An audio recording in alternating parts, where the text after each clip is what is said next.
পরে লক্ষ্মী পুজো, বারোয়ারি পুজো তো আছেই।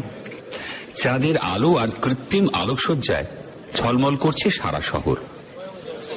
এই প্রথম আমি উত্তরবঙ্গে বেড়াতে এসেছি। খুব ভালো লাগছিল কলকাতা থেকে অনেক দূরে এই ছোট্ট শহরের উৎসবমুখর রাতটা। আমি উঠেছিলাম ধর্মশালায়, দুবেলা বাইরেই খেয়ে নিতাম। সেদিনও রাত 9টার পর একটা হোটেলে ঢুকেছিলাম।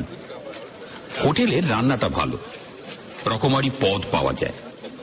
শুক্তো থেকে শুরু করে মাছের মাথা দেওয়া মুগ ডাল, পুঁই ডাঁটার চচ্চড়ি, কপির তরকারি, রুই, পার্শে, ভেটকি, নানা রকম মাছ, ডিমের ডালনা, মুরগি অথবা পাঁঠার মাংস, কোনো কিছুই বাদ নেই। আমি এক কোনায় জানলার ধারে একটা ছোট্ট টেবিলের সামনে বসলাম। মুখোমুখি দুটো চেয়ার, দুজনে বসে খেতে পারে। আমি জানলার দিকে পিঠ করে বসেছিলাম। হোটেলের একটা ছেলেকে ডেকে ভাত, তরকারি আর পাবদা মাছের ঝোল দিতে বললাম। ছেলেটা বলল একটু দেরি হবে, ভাত ফুরিয়ে গেছে, উনুনে আবার হাঁড়ি চাপানো হয়েছে। খদ্দেরের বেশ ভিড়।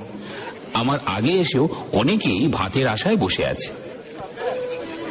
ঠিক তখনই একজন ঢ্যাঙা মতো লোক আমার টেবিলের সামনে এসে দাঁড়ালো। ফ্যাকাশে মুখ, দু চোখের তলায় কালি পড়েছে, অথচ শরীরের কাঠামো দেখে মনে হয় একসময় বেশ জোয়ান পুরুষ ছিলেন। বয়স এই 30-এর মাঝামাঝি কি তার একটু বেশি হবে।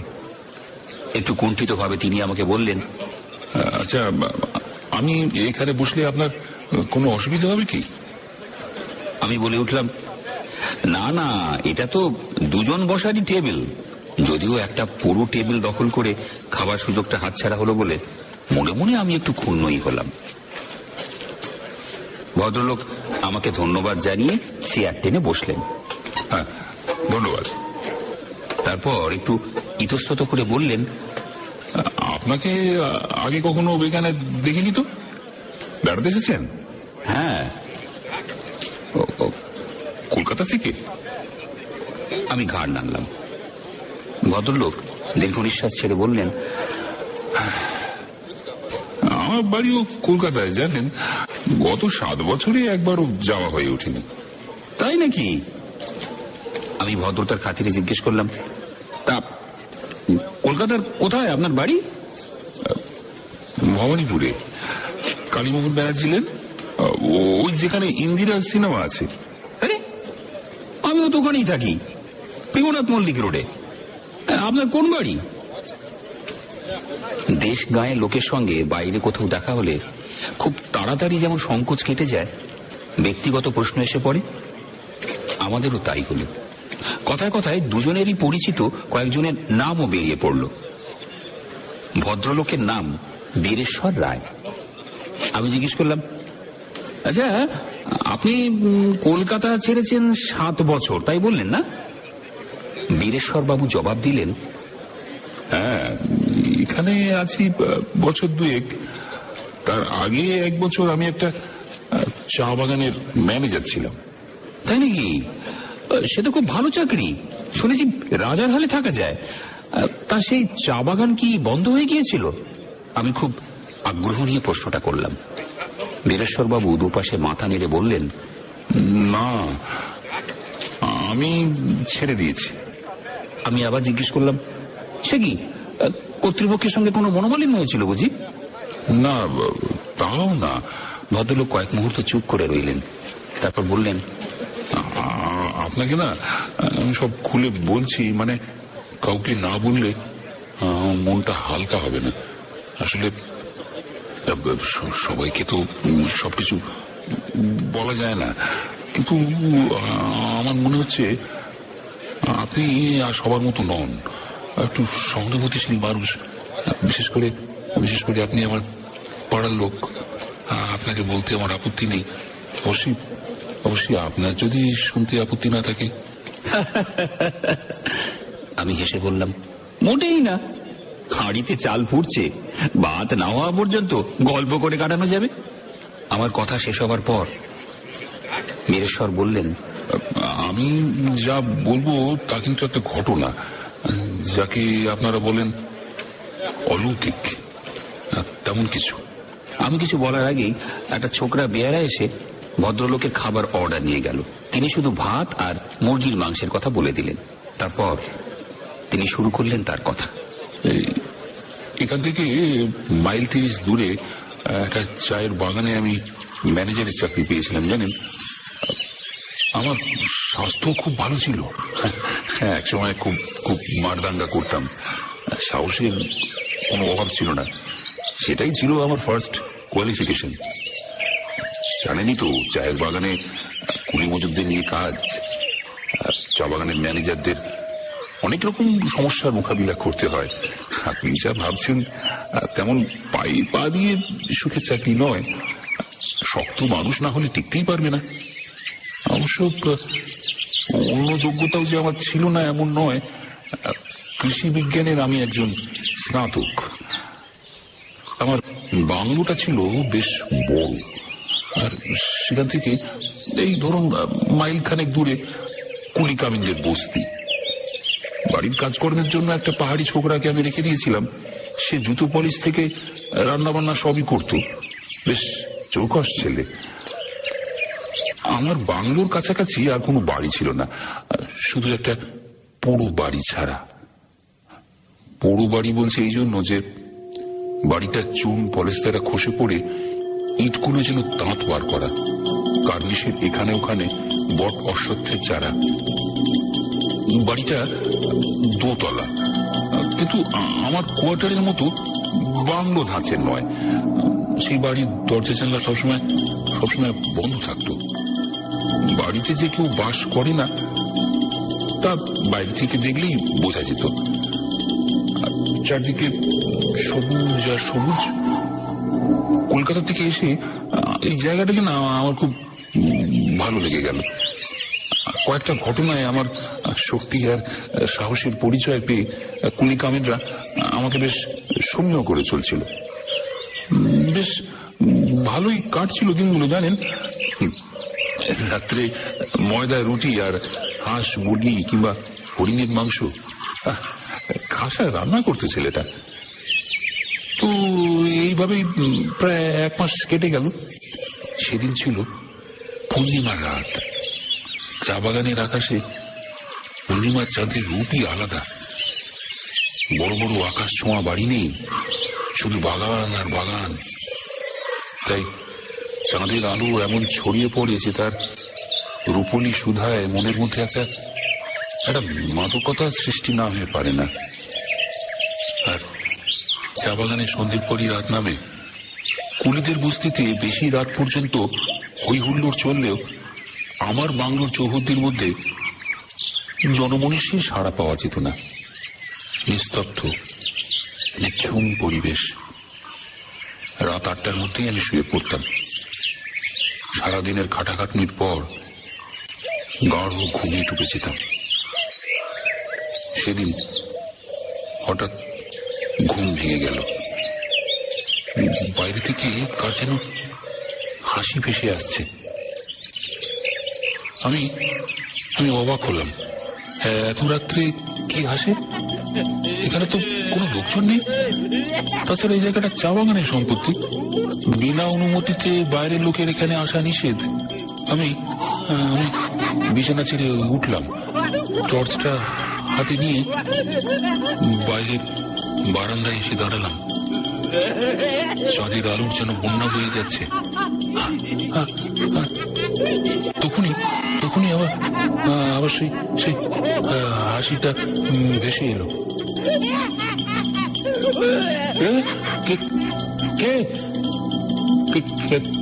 কে হাসছে? আমি বারান্দা থেকে নেমে পড়লাম। চারদিকে খুঁজলাম, কিন্তু কাউকে দেখতে পেলাম না। হাসিটা যেমন হঠাৎ শুরু হয়েছিল তেমন হঠাৎই বন্ধ হয়ে গেল। আমি চিন্তিত মনে ঘরে ফিরে গেলাম। ঘড়িতে দেখলাম 10:15 বাজছে। পরদিন আমার কাজের ছেলেটাকে জিজ্ঞেস করলাম রাত্রে সে কারো হাসি শুনেছে কিনা। সে বলল শোনেনি। আমি ভাবলাম কুলি মজুরদের কেউ হয়তো নেশা করে আমার বাংলোর কাছাকাছি কোথাও এসেছিল, তার হাসি শুনেছি। ব্যাপারটা আমি মন থেকে মুছে ফেললাম। আমার কাজকর্মে মালিকপক্ষ খুব খুশি। একটা চিঠিতে সে কথা আমাকে জানাতে তারা কার্পণ্য করলেন না। আর আমার ভবিষ্যৎ যে খুব উজ্জ্বল সেটা বুঝতে আমারও বাকি রইল না। আরো 1 মাস কেটে গেল। আবার এলো সেই পূর্ণিমা। আর সেদিন রাতেও আমার ঘুম ভেঙে গেল। বিছানায় শুয়ে শুনতে পেলাম সেই হাসির শব্দ, বিকট সে হাসি। আর সেই হাসি প্রকৃতিস্থ কোনো মানুষের যে নয় তা বুঝতে কষ্ট হয় না। সাধারণ কেউ হলে হয়তো ভয়ে সিটিয়ে যেত, কিন্তু আমি ছিলাম অন্য ধাতুতে গড়া। ঘড়িতে দেখলাম রাত 10টা। একটা মোটা লাঠি আর টর্চ নিয়ে আমি বেরিয়ে পড়লাম, কিন্তু কোথাও কাউকে খুঁজে পেলাম না। আগের বাড়ির মতো এবারও হাসিটা হঠাৎই বন্ধ হয়ে গেল। ব্যাপারটার কোনো ব্যাখ্যাই আমার মাথায় এলো না। শুধু বুঝলাম পূর্ণিমার রাত ছাড়া ওই হাসি শোনা যায় না। পরদিন আবার সেই ছোকরাকে জিজ্ঞেস করে জানলাম সে কোনো হাসির শব্দ শোনেনি। আমার কথার জবাব দেবার সময় সে অদ্ভুতভাবে আমার মুখের দিকে তাকাচ্ছিল। বুঝতে পারলাম ও মনে করছে আমার মাথায় কিছু গন্ডগোল হয়েছে, তাই ওকে আর বেশি ঘাঁটালাম না। পরের পূর্ণিমার রাতেও সে একই ঘটনা ঘটল। এবার আমি আমার 2 কান চেপে শুয়ে রইলাম জোর করে। আর কেউ ওই বিদঘুটে হাসি শুনতে পায় না কেন তা আমার বোধগম্য হলো না। একবার মনে হলো আমি কি কোনো স্নায়বিক অসুখে ভুগছি, কিন্তু সে চিন্তা আমি মন থেকে উড়িয়ে দিলাম। তার পরের পূর্ণিমায় আমি আর শুয়ে থাকতে পারলাম না। হাসির রহস্যটা আমাকে জানতেই হবে, নইলে আমি হয়তো পাগল হয়ে যাব। সেদিন রাতে ইচ্ছে করেই আমি জেগেছিলাম, তাই হাসি শুরু হতেই বিছানা ছেড়ে আমি বেরিয়ে পড়লাম। হাসির শব্দটা যেদিক থেকে আসছিল সেদিকে লক্ষ্য করে আমি ছুটলাম। আমি ছুটতে শুরু করলাম।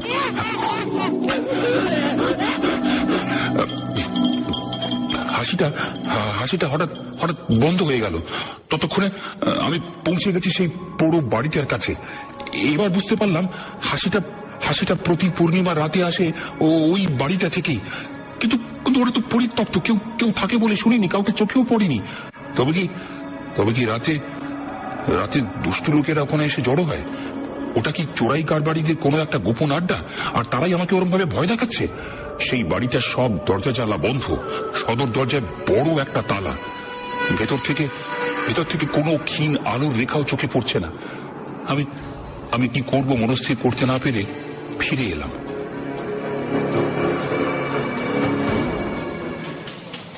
পরদিন অফিসে চা বাগানের একজন পুরনো কর্মচারীকে জিজ্ঞেস করলাম ওই বাড়িটা সম্বন্ধে সে কিছু জানে কিনা।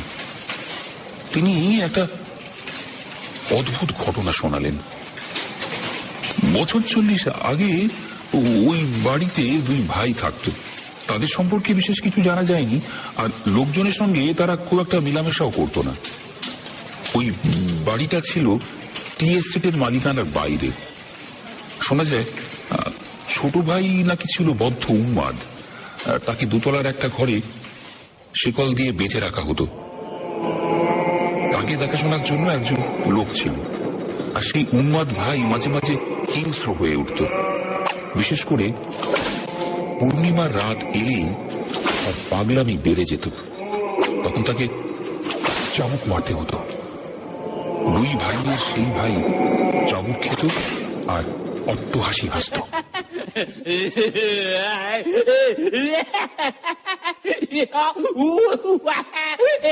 ভয়ঙ্কর ছিল সেই হাসি।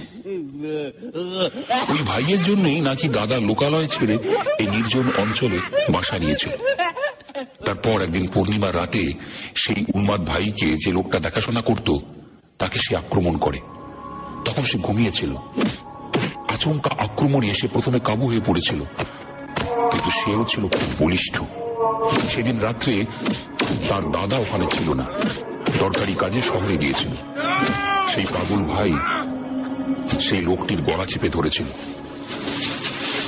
আর আত্মরক্ষার জন্য সেই লোকটিও পাগলের গলা চেপে ধরে। পরদিন সকালে দাদা ফিরে এসে দেখে দুজন দুজনের গলা টিপে মাটিতে পড়ে আছে, দুজনেই মৃত। তারপর থেকেই বাড়িটা ওভাবে পড়ে আছে। আর সেই দাদা, সেই যে চলে গিয়েছিল আর ফিরে আসেনি। এই হলো ওই পুরো বাড়িটার ইতিহাস। এর পরের পূর্ণিমায় আমি শহরের এক চা ব্যবসায়ীকে নেমন্তন্ন করলাম। রাত্রে তিনি আমার সঙ্গে খাওয়া দাওয়া করবেন এবং থাকবেন। খানা পিনার আয়োজনটা আমি ভালোই করেছিলাম। ইচ্ছে করেই সেদিন দেরিতে খেতে বসলাম। খেতে খেতে গল্প করছিলাম। ভদ্রলোক গুজরাটি। কেমন করে কপরদক্ষিণ অবস্থা থেকে তিনি বিরাট ব্যবসার মালিক হয়েছেন সেই সব গল্পই তিনি আমাকে শোনাচ্ছিলেন। আমি তার কথা শুনছিলাম আর হাত ঘড়ির দিকে তাকাচ্ছিলাম। মনে মনে একটা উত্তেজনা অনুভব না করে পাচ্ছিলাম না। ঠিক 10টার সময় ভেসে এলো সেই বিকট হাসি। আমি গুজরাটি ভদ্রলোকের মুখের দিকে তাকালাম। তিনি কিন্তু নির্বিকার, খাচ্ছেন আর তার নিজের জীবনের কথা বলে যাচ্ছেন। আপনি কিছু শুনতে পাচ্ছেন? হাসির শব্দ শুনতে পাচ্ছেন? ভদ্রলোক অবাক হয়ে আমার মুখের দিকে তাকালেন। আমি বললাম, একটা হাসি, একটা হাসির শব্দ। কেউ যেন হাসছে। হাসি? কার হাসি? কই, আমি তো কারো হাসি শুনতে পাচ্ছি না। একটু কান পেতে শুনুন। আমি অধৈর্য হয়ে বললাম, আমি স্পষ্ট শুনতে পাচ্ছি কেউ যেন হাসছে, হাসির শব্দ। ওই তো, আপনি শুনছেন না? কে যেন হাসছে। ভদ্রলোক ভুরু কুঁচকে প্রচন্ড মনঃসংযোগ করার চেষ্টা করলেন। তারপর ঘাড় নেড়ে বললেন, না, আপনি বোধহয় ভুল শুনছেন। এই কেউ তো হাসছে না। এই আপনার মনের ভুল। ভদ্রলোক কেমন অদ্ভুত দৃষ্টিতে হাসি হাসি মুখে আমার দিকে তাকিয়ে রইলেন। কিছুক্ষণ পর আমি বুঝতে পারলাম তিনি আমার মস্তিষ্কের সুস্থতা সম্পর্কে সন্দিহান হয়ে পড়েছেন। তার চোখে মুখে ভয়ের চিহ্ন ফুটে উঠছে। ওদের ভাবছেন তিনি একজন পাগলের পাল্লায় পড়েছেন। অতি কষ্টে নিজেকে সংযত করে ভদ্রলোকের কাছে ক্ষমা চাইলাম। বাকি সময়টুকু আমরা চুপচাপ খেলাম। পরদিন সকালেই ভদ্রলোক আমার কাছ থেকে বিদায় নিলেন। মনে হলো তিনি যেন পালিয়ে বাঁচলেন।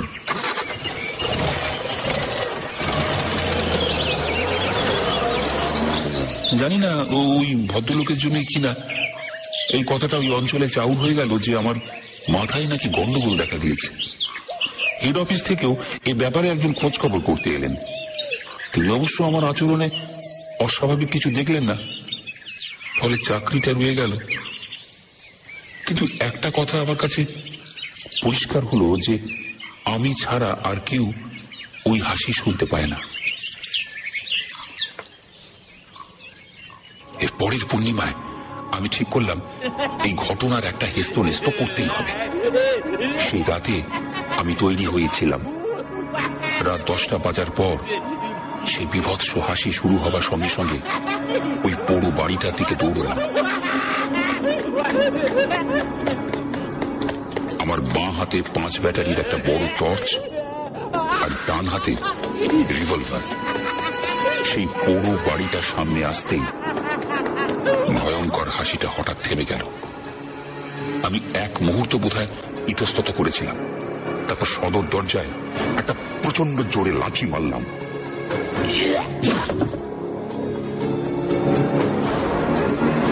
পুরনো দরজা আর আমার প্রচন্ড পদাঘাতে দরজার একটা পাল্লা ভেঙে গেল।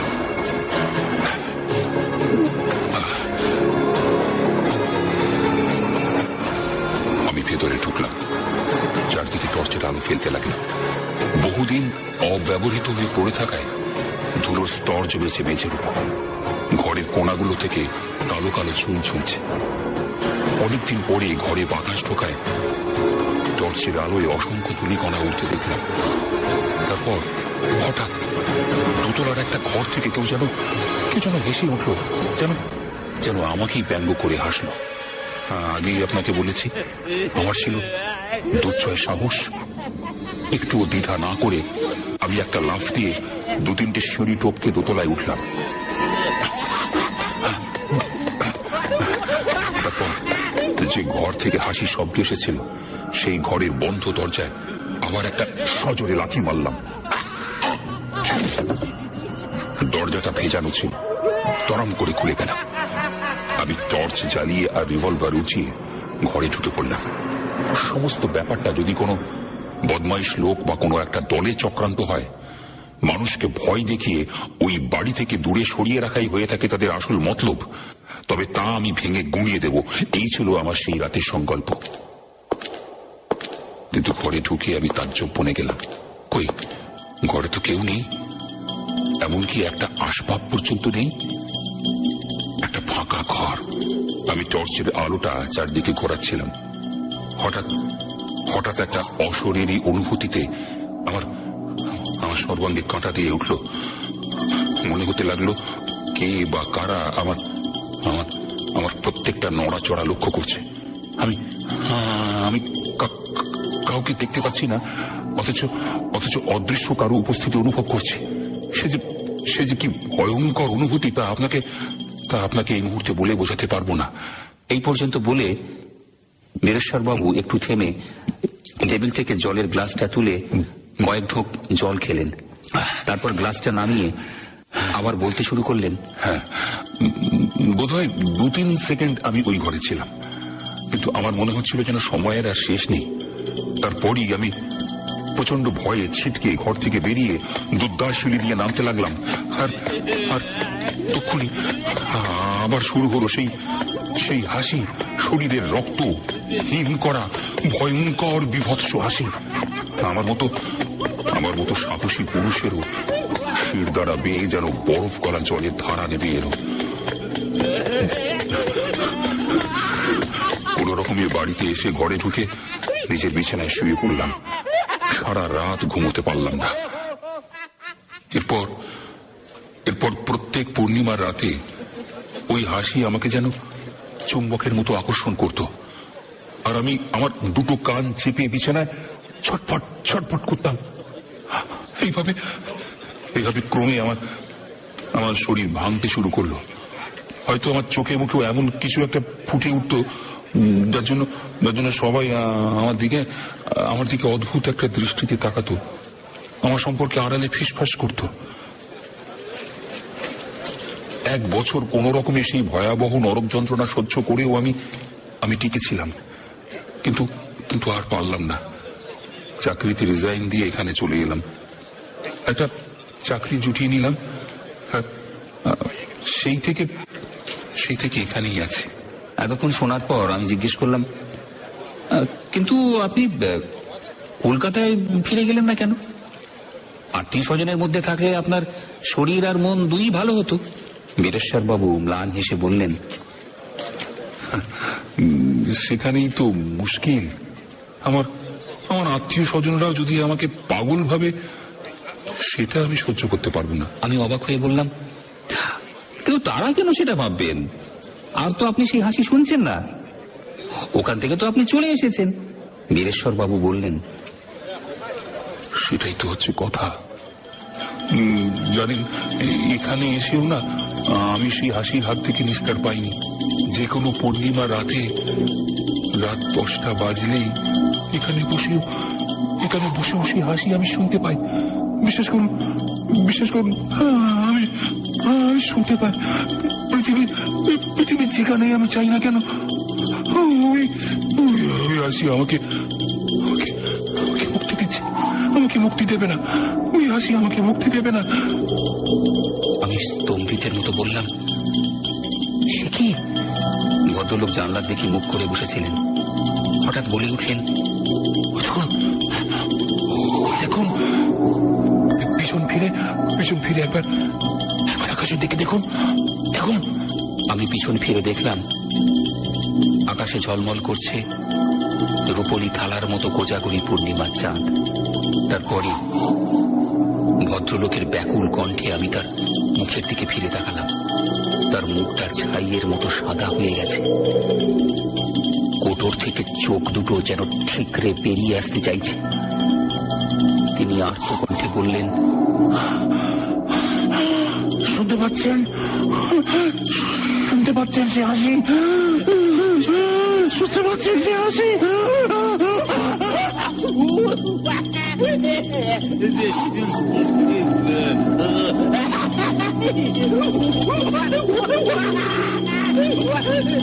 তিনি তার দুটো হাত দিয়ে তার দুটো কান চেপে ধরলেন। আমি হাত ঘড়ির দিকে তাকিয়ে দেখলাম রাত 10টা। মঞ্জিল সেনের জন্ম 1926-এ।